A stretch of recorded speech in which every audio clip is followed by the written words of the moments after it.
परम प्रधान के छाए हुए स्थान में क्या करने की बोल रहे? तो इस भजन संहिता को 100 बार रिपीट करने से कुछ नहीं, वो जो कहा गया है उसको करना पड़ेगा। क्या बोल रहे हैं? जो परम प्रधान के छाए हुए स्थान में बैठे, बैठना, बैठना, ठहरना, रुकना। हालेलुया। तब हम आगे की ब्लेसिंग की बात करते हैं। अक्सर हम क्या करते हैं, इस वचन को लेकर के प्रेयर में भी हम रिपीट करते हैं, लोगों को भी हम बताते हैं इस वचन के द्वारा प्रभु मुझे आशीष देना चाहिए। इवन शैतान ने भी इस वचन को लेके आया यीशु मसीह के सामने।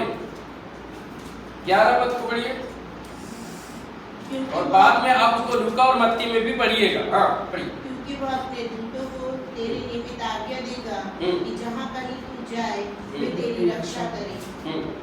वे तुझको हाथों हाथ उठा लेंगे, ऐसा ना हो कि तेरे पाँव में पत्थर से ठेस लगे। शैतान भी इसको क्या कर रहे हैं, इस्तेमाल कर रहे हैं, लेकिन उसको कोई लाभ।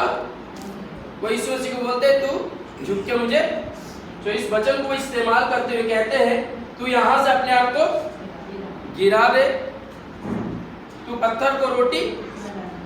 उसी समय पे इस वचन को भी जैसे व्यवस्था विवरण से इस्तेमाल किया गया था, इस वचन से भी उसने इस्तेमाल किया और कहा तो अपने आप को गिरा दे, क्योंकि तेरे विषय में वचन लिखा है। कितने बार हमारी जिंदगी में हम वचन को समझ नहीं पाते, इस वचन को कितने भी बार पढ़ो आप आशीषित है, लेकिन वास्तविक जो आशीष आपके लिए परमेश्वर ने ठहराई है उसको प्रथम पद को समझना पड़ेगा। आमेन। क्या लिखा है? जो परम प्रधान के किस लिए? प्रभु तेरी मर्जी क्या है? मुझे मालूम नहीं दिन में क्या होने वाला है, कल क्या होने वाला है, इस साल के आखिरी दिनों में क्या होने वाला है, 2024 में क्या होने वाला मुझे मालूम नहीं। मैं तेरे पास आता हूँ। महामारी आएगी, अकाल आएगी, या समस्या आएगी, क्या सताव आएगी, मुझे मालूम नहीं है, बट एक चीज मैं जानता हूँ, अगर मैं तेरी उपस्थिति में रहूं तो मैं सुरक्षा को पाऊंगा, शत्रुओं से भी और बीमारियों से भी। ऐसे लिखा है, वह तुझे बहरियों के बचाएगा और 6 पद और मरी से जो अंधेरे में फैलते और महारोग से। आमेन। जब हम प्रभु की उपस्थिति में जाते हैं, उसकी शरण लेते हैं, वो हमारे लिए छतरी बनकर, हमारे लिए ढाल बनकर हमारी हिफाजत करता है और हमें ब्लेस करता है। आमेन। आने वाले कल को आप नहीं जानते, लेकिन परमेश्वर को बहुत ही अच्छे से मालूम। जब हम उसके पास बैठते हैं, उससे प्यार करते हैं, उसके वचन को पढ़ते हैं। आमेन। और क्या लिखा है 14 पर 14, उसने जो मुझसे स्नेह किया है, परमेश्वर से प्रेम करना। हालेलुया। परमेश्वर स्वयं ऐसा बोल रहे हैं, उसने जो मुझसे स्नेह किया। इसका मतलब एक व्यक्ति की जरूरत है वो परमेश्वर के वचन को समझे। उसने जो मेरे पास बैठा, उसने जो अपना समय दिया, उसने जो मेरी स्तुति की, उसने जो मुझसे प्यार किया है, हाँ, इसलिए मैं उसको छुड़ाऊंगा। ये परमेश्वर का वायदा है। आमेन। ये कौन बोल रहे हैं? परमेश्वर बोल रहे हैं। मैं उसे छुड़ाऊंगा। हाँ, मैं उसको ऊंचे स्थान पर रखूंगा, क्योंकि उसने मेरे नाम को जान लिया है। जोर से बोलिए हालेलुया। मैं उसको ऊंचाई पर रखूंगा, ऊंचे स्थान पर रखूंगा, कभी लज्जित होने मिला दूंगा, क्योंकि उसने मेरे नाम को, कौन बोल रहा है? यीशु मसीह बोल रहे, मेरे नाम को जान लिया है। अब्राहम, इसहाक और याकूब को नाम मालूम नहीं था। मूसा ने पहली बार एक बार पूछा तेरा नाम क्या है, याकूब ने एक बार पूछा तेरा नाम क्या है, और दोनों बार परमेश्वर ने मना किया। लेकिन बाइबल में लिखा निर्गमन 6 अध्याय में परमेश्वर ने अपने आप को और अपने नाम को उस पर प्रकट किया। हालेलुया। और आपको मालूम है मूसा के समान कोई नबी इस दुनिया में नहीं आया, क्योंकि उसने उसके नाम को व्यक्तिगत रूप से परमेश्वर के नाम को जाना। हाँ, नेक्स्ट। जब हम मुझको पुकारे, जो प्रभु की शरण लेते, प्रभु की उपस्थिति में बैठते हैं, किसी भी समय वो पुकारेंगे जरूर प्रभु उसकी सुनेंगे। उसी का वायदा है। हालेलुया। कई बार हम पुकारते, जवाब नहीं आता है, क्योंकि हम शायद पहले वचन को चूक जाते हैं।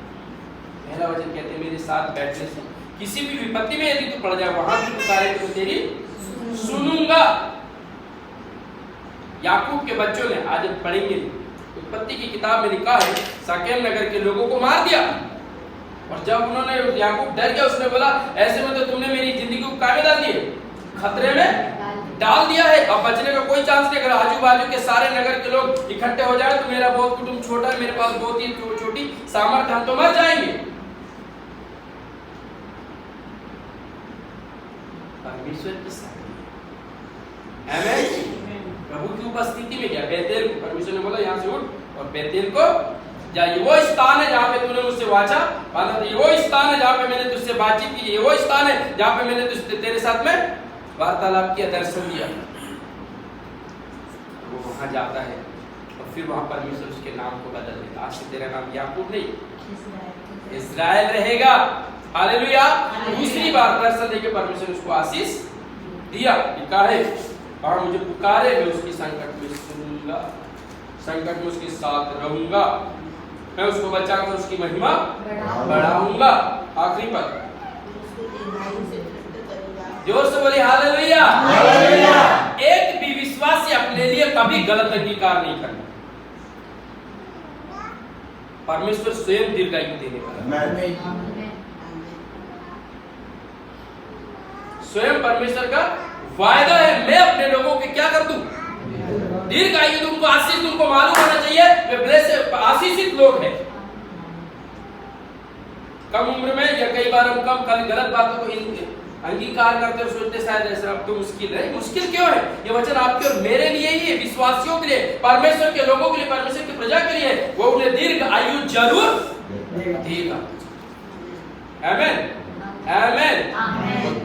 सो ये बहुत सारी ब्लेसिंग इसमें लिखी है, लेकिन पहले पद को आपने अगर समझा नहीं है तो शायद हमको ये ब्लेसिंग सिर्फ पढ़ने, सुनने और रिपीट करने के अलावा कोई फायदा नहीं होगा। बाइबल में लिखा है, यहोशू से कहा व्यवस्था की पुस्तक तेरे, कितने बार प्रार्थना में उसको रिपीट करते, लेकिन कितने बार बाइबल हमने पढ़ा?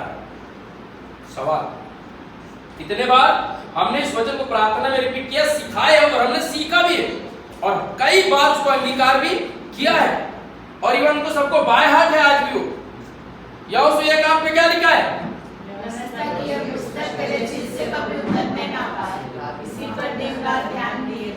इसका मतलब है आपको याद है लेकिन उससे फायदा नहीं हो पा रहा। उसी में लिखा है, इसी के अनुसार करने से तेरे सब कार्य सफल होंगे और तू प्रभावशाली हो जाएगा। आप प्रभावशाली नहीं बन पा रहे हैं, आप सफलताओं को नहीं देख पा रहे हैं क्योंकि उस वचन को केवल रिपीट किया जा रहा है, लेकिन उसमें क्या लिखा है? हो सकता है वो भविष्यवाणी के रूप में आपके पास आया होगा, हो सकता है यहोशू के समान परमेश्वर ने आपको बातचीत किया होगा उस वचन के द्वारा, लेकिन लाभ प्राप्त नहीं हो पाते।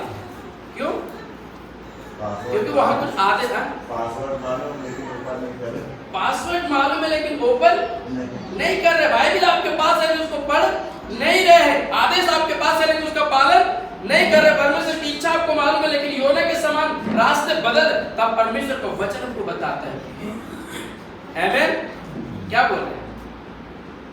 जो परम प्रधान के छाए हुए स्थान में बैठा रहे वो सारी आशीषों को पाएगा। आमेन।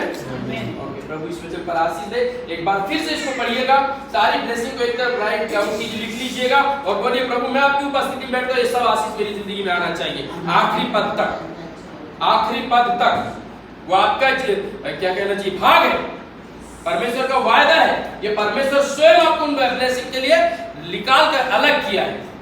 आमीन, आमीन। ओके, प्रभु इस वचन पर आशीष दे।